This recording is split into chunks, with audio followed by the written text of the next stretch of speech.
Hello guys, in this video I'm going to review this budget laptop I bought on a Black Friday deal. This is a Lenovo IdeaPad 14-inch N4020 Celeron processor, and it has a 4 GB of RAM and 64 GB of eMMC hard drive. Unfortunately, you cannot upgrade any of these hard drive or RAM because they are all soldered into the motherboard. So you cannot change the configuration of this budget laptop. And there are a few other laptops competing in this market that's a budget laptop. So this is $99.99 on a Black Friday deal. Right now you can buy it on a Best Buy or Amazon for $150. This is from Lenovo, but you have the same kind of budget laptop from other vendors like Asus. They also have the similar laptop with the similar configuration, and you can get the same kind of thing in Chrome edition also. So let's look at how this laptop performs when you run some programs. So right now I opened my task manager. You can see what is the CPU usage, memory usage, and disk and network. Right now I have nothing running except the task manager, but still I have 60% of memory have been used. This is because there are few programs run during startup. That is why right now I have only these 5 programs running in the startup, so they all occupied 60% of the memory. And the CPU is, when I move around, you see even the mouse move is causing the CPU to spike. So let's open browser. I am opening right now. Let me restore these sessions, and you can see just opening the Microsoft Edge, it is spiking to 100%. Now it is settling down, but you see the spike is going back up to 100% CPU. So when you open a browser, you are basically overwhelming the system. And right now the CPU is coming down, but you see the CPU spike, it is just going up and down all the time. So let's go and open YouTube, because these laptops are designed for streaming and web browsing, and you see it is staying at 100%. And let's play something here. This is a rain sound. You can see the CPU is staying at 100%, and memory and this disk is not that much because you are not using the storage, but CPU and memory is at high utilization. And these memories are single channel, so it has only one path to communicate with the CPU. That is why you see memory usage also very high. But luckily you see there is no lag in this video, so that is a good thing.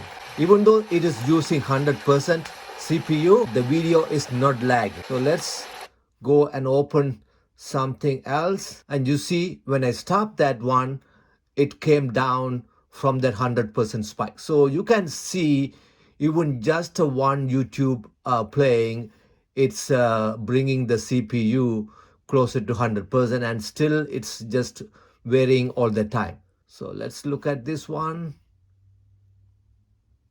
and you can see it is going to 100% again. So while it is running, let's open Netflix.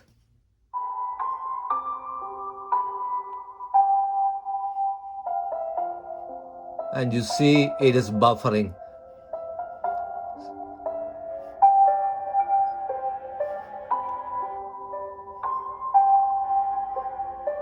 So right now you can see this is Netflix also playing and YouTube also playing. It's doing pretty good job with both Netflix and YouTube, basically the streaming. And you can see the CPU is at 100% all the time. So it is doing heavy lifting when you do multiple programs at the same time. So let's close all of them, and I'm going to show you One more thing about this laptop is it has an HDMI port. So let's see how this performs when you do connect to the HDMI, because this laptop has a shared memory for video and everything. HDMI is going to consume considerable amount of shared memory, and without anything running, you see only Cortana is running.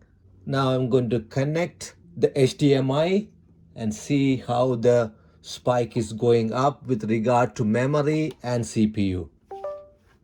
So right now I have two monitors, and you see the memory is spiking a lot right now. YouTube. So you can see memory is at 82% and CPU is coming down. It is fluctuating all the time. So let's play something.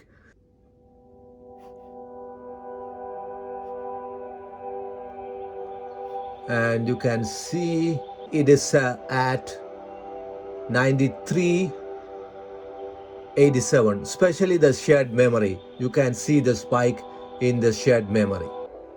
So it is playing here, and you can see the shared memory is spiking about 80%, and CPU is still fluctuating because it's depending on the buffering.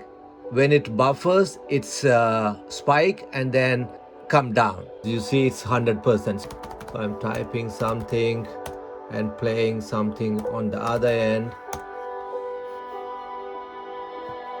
So let's bring it down here, and you can see it is doing things that's supposed to be streaming fine, and but these numbers are really high.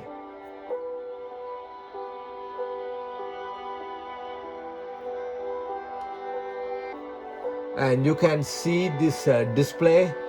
It is kind of not that great because it is equivalent to 720p. It's not 1080p. In summary, these budget laptops are great for streaming, browsing, and simple Microsoft application.